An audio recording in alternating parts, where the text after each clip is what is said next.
करेंगे सौर परिवार का। आखिर सोलर सिस्टम क्या होता है, सोलर सिस्टम के बारे में हम लोग आज जानकारी प्राप्त करेंगे। तो सौर परिवार हम लोग किसको कहेंगे? सूर्य तथा इसकी परिक्रमा करने वाले खगोलीय पिंडों को जब मिलाते हैं तो सौर परिवार का निर्माण होता है। ठीक है, सौर परिवार का निर्माण कैसे होता है? तो सूर्य के साथ साथ, ठीक है, सूर्य के साथ साथ, सूर्य को साथ साथ जैसे ग्रह हो गए, ठीक है, उपग्रह हो गए, ठीक है, ग्रह, उपग्रह, तारे, ये सब को मिला करके एक ग्रुपिंग बनता है। क्या बनता है? ग्रुपिंग। इसमें बहुत सारे और भी हैं, ध्रुव तारे हैं, ठीक है, उपग्रह हो गए, ग्रह हो ये गए, सूर्य हो ये गया, चंद्रमा हो ये गया। तो ये सूर्य, ग्रह, उपग्रह और तारे के जो सम्मिलित रूप को जब हम मिला देते हैं एक रूप में, तो इसमें सौर परिवार का निर्माण होता है। क्या होता है? एक सौर परिवार का निर्माण होता है, जिसको हम लोग सौर परिवार कहेंगे। ये सबको हम लोग क्या बोलेंगे? सौर परिवार बोलेंगे। ठीक है, सौर परिवार कहेंगे। समझ में आ गया? सूर्य, ग्रह, उपग्रह और तारे के सम्मिलित रूप को हम लोग सौर परिवार कहेंगे। ठीक है,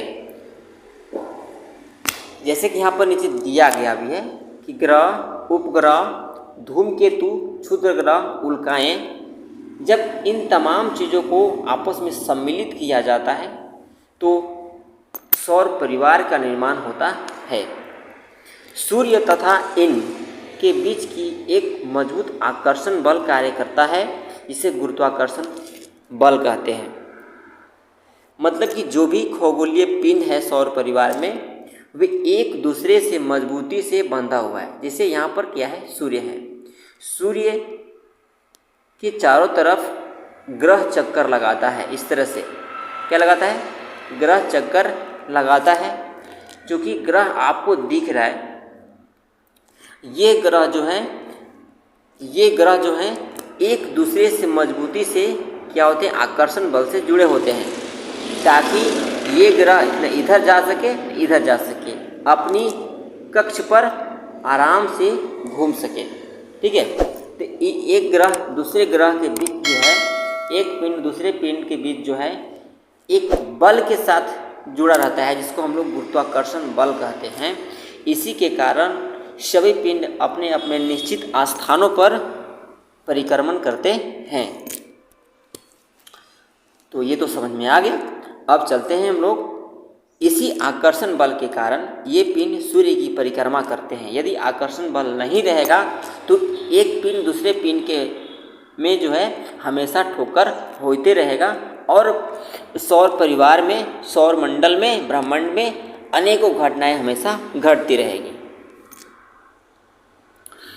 चलिए, ये तो आपको समझ में आ गया कि दिक्कत नहीं है। अब हम लोग चलते हैं आगे की ओर।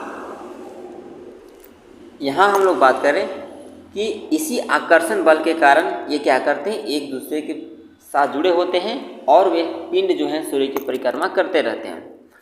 सूर्य भी एक तारा है। क्या है? सूर्य भी एक तारा है। क्यों है? क्योंकि इसके पास अपना प्रकाश होता है। मतलब कि ब्रह्मांड में जिस खगोलीय पिंड के पास अपना प्रकाश होता है उसको हम लोग तारा बोलते हैं। ठीक है, सूर्य के 8 ग्रह हैं जो इसकी परिक्रमा करते हैं। किसी परिक्रमा? सूर्य की परिक्रमा करते हैं। क्या करते हैं? सूर्य की परिक्रमा करते हैं 8 ग्रह। ठीक, सूर्य से दूरी के अनुसार इस क्रम में इसका प्रकार है। जैसे बुध है, शुक्र है, पृथ्वी है, मंगल है, बृहस्पति है, शनि है, अरुण है जिसको इंद्र के नाम से भी जाना जाता है, अब एक वरुण है।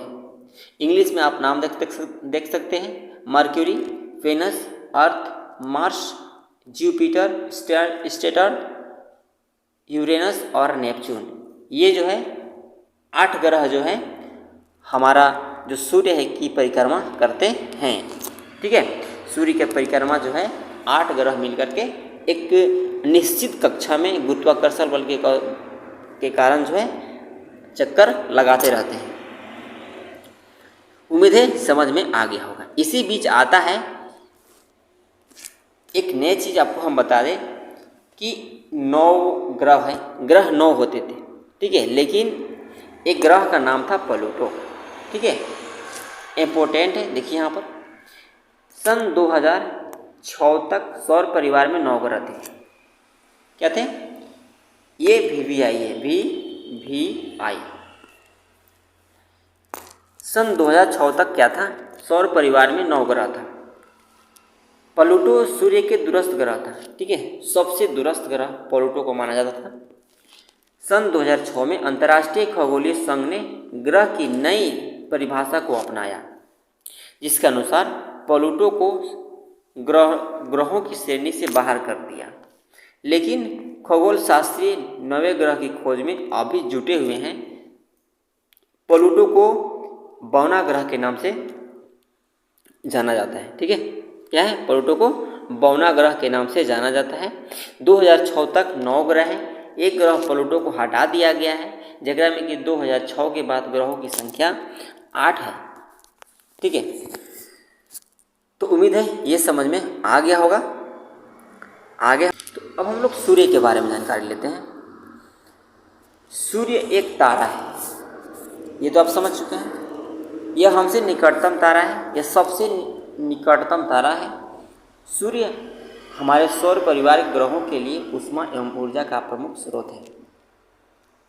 जो भी हमारे सौर परिवार में ग्रह, उपग्रह हैं, उन सब को ऊर्जा प्रदान करने वाला का काम जो है सूर्य का ही है। मतलब कि यह ऊष्मा ऊर्जा और प्रकाश ऊर्जा का एक मुख्य स्रोत के रूप में काम करता है।